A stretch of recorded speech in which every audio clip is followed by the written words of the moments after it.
Kita tahu bahwa Yesus itu sudah bangkit dari kematian. Selama 40 hari, Yesus berkali-kali menampakkan diri kepada murid-muridnya. Bahkan ada kejadian di mana Yesus itu makan bersama dengan murid-muridnya. Ini membuktikan bahwa Yesus itu benar-benar bangkit secara fisiknya.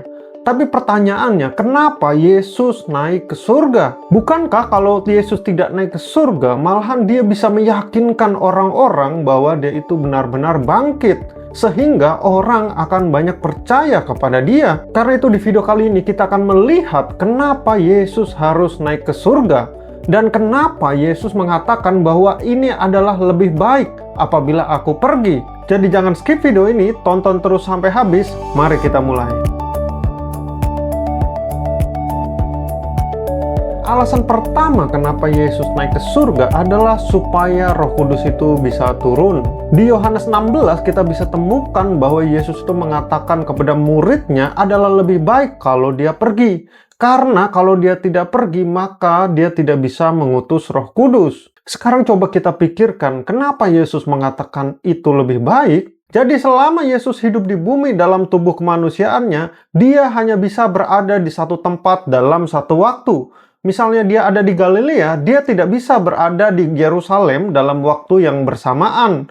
Atau misalnya ketika dia bersama Petrus, maka dia tidak bisa bersama dengan Yohanes dalam tempat yang berbeda. Dan kondisi ini berlaku juga dalam tubuh kebangkitannya. Kita tidak pernah menemukan catatan di Alkitab di mana Yesus ini menampakkan diri pada kedua orang yang berbeda dalam waktu yang bersamaan. Tetapi Roh Kudus tidak seperti itu. Dia bisa hadir di mana-mana dalam waktu bersamaan. Bahkan dia bisa ada di dalam diri setiap orang percaya. Jadi kalau Yesus tetap tinggal di bumi, hanya orang-orang yang di sekelilingnya yang bisa merasakan kehadirannya. Tapi dengan datangnya Roh Kudus, maka orang bisa merasakan hadirat Tuhan dimanapun dan kapanpun mereka berada. Dan bukan cuma itu, yang membuat luar biasa adalah Roh Kudus itu tidak hanya menemani ada bersama orang percaya, tetapi Roh Kudus itu tinggal di dalam diri setiap orang percaya. Di Perjanjian Lama, Roh Allah itu datang dan pergi. Misalnya dalam kasus Simson, ketika dia butuh kekuatan, maka Roh Allah itu ada bersama-sama dengan dia. Tetapi bisa juga setelah itu dia pergi. Setelah kenaikan Yesus ke surga, maka Roh Kudus itu ada di dalam diri setiap percaya. Dan dia itu tinggal secara permanen di dalam kehidupan orang Kristen. Ini merupakan perubahan yang tadinya Tuhan bersama kita, tapi menjadi Tuhan di dalam kita. Dan ini kita bisa lihat buktinya langsung setelah Yesus naik ke surga dalam waktu 10 hari, maka ada pencurahan Roh Kudus di lautan Yerusalem. Murid-murid yang tadinya ketakutan dan bersembunyi, ketika Roh Kudus memenuhi mereka, mereka akhirnya menjadi berani dan mereka berkhotbah. Hasilnya adalah 3.000 jiwa diselamatkan.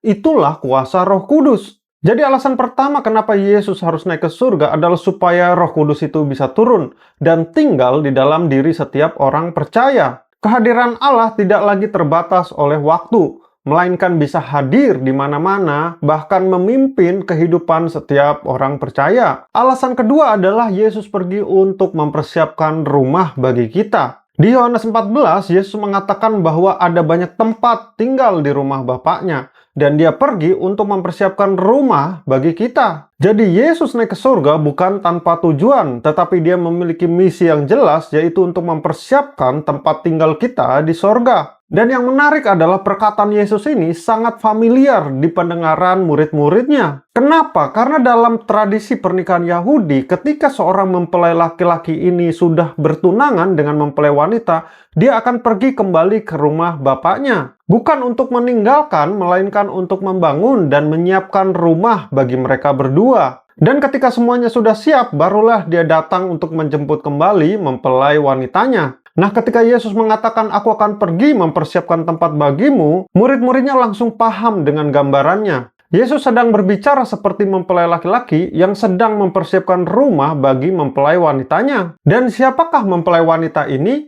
Yaitu adalah gereja kita, ini orang-orang percaya. Jadi kenaikan Yesus ke surga itu bukanlah perpisahan, melainkan ini adalah sebuah janji. Makanya ketika ada orang Kristen yang meninggal, kita tahu bahwa berarti rumahnya di surga itu telah siap. Dan kita mengatakan bahwa dia sudah kembali ke rumah Bapa di sorga. Alasan ketiga adalah Yesus naik ke sorga untuk menjadi imam dan pembela kita. Di 1 Yohanes 2 menuliskan bahwa kalau kita berbuat dosa, kita punya pembela di hadapan Bapa, yaitu Yesus Kristus. Jadi Yesus di sorga itu bukan hanya duduk diam dan menonton kita dari jauh, dia aktif membela kita di hadapan Allah Bapa. Setiap kali kita jatuh, setiap kali kita gagal, ada yang mewakili kita di atas sana. Konsep ini sebenarnya sudah ada di Perjanjian Lama. Pada zaman Israel ada namanya imam besar. Tugas imam besar adalah untuk menjadi perantara antara Allah dengan umatnya. Setiap tahun imam besar ini akan masuk ke ruang maha suci tempat hadirat Allah berada. Di situ dia mempersembahkan korban untuk menebus dosa seluruh umat. Jadi imam besar itu ibarat jembatan. Manusia yang berdosa tidak bisa menghadap langsung kepada Allah yang maha kudus. Harus ada seseorang yang mewakili mereka di hadapan Allah. Nah, Yesus melakukan hal yang sama persis,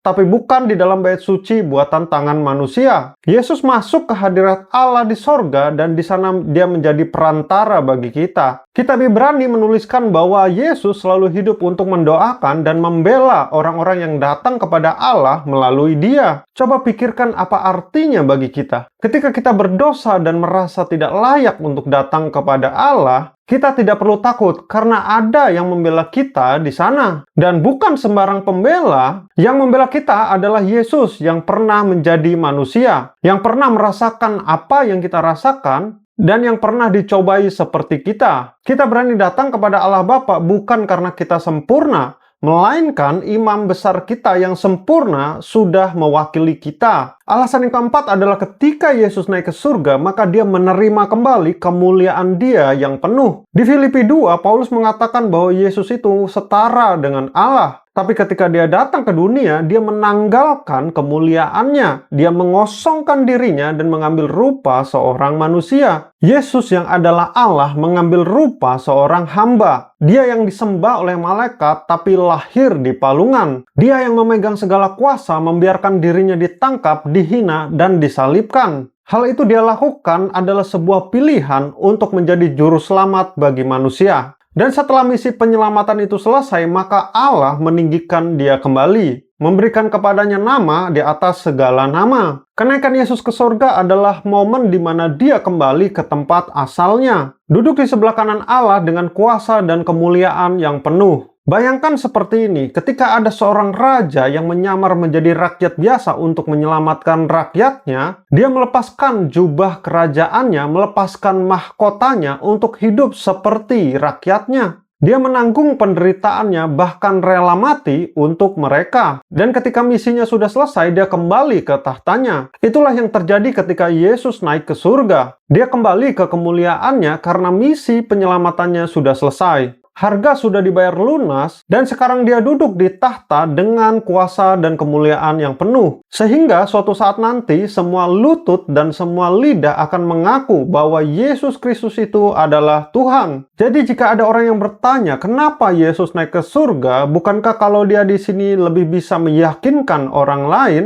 Jawabannya sudah jelas. Pertama, supaya Roh Kudus bisa turun dan bisa hadir di dalam diri setiap orang percaya. Sehingga semua orang dimanapun mereka berada dapat merasakan hadirat Tuhan. Kedua, supaya Yesus bisa menyiapkan tempat bagi kita di sorga. Yang ketiga, supaya Yesus bisa menjadi imam besar dan perantara bagi kita. Dan keempat, supaya Yesus bisa menerima kembali kemuliaan setelah dia menyelesaikan misi penyelamatan manusia. Kenaikan Yesus ke surga bukanlah akhir dari segalanya, karena dia menjanjikan akan datang kembali. Karena itu setiap orang percaya di seluruh dunia ini menantikan kedatangan Yesus yang kedua kali ini. Sampai saat itu terjadi, maka gereja memiliki Roh Kudus sebagai penolong, penghibur yang dapat menguatkan setiap orang percaya. Kalau video ini bermanfaat, jangan lupa klik like dan share ke teman-teman kamu supaya mereka juga terberkati. Sampai ketemu di video berikutnya, Tuhan Yesus memberkati.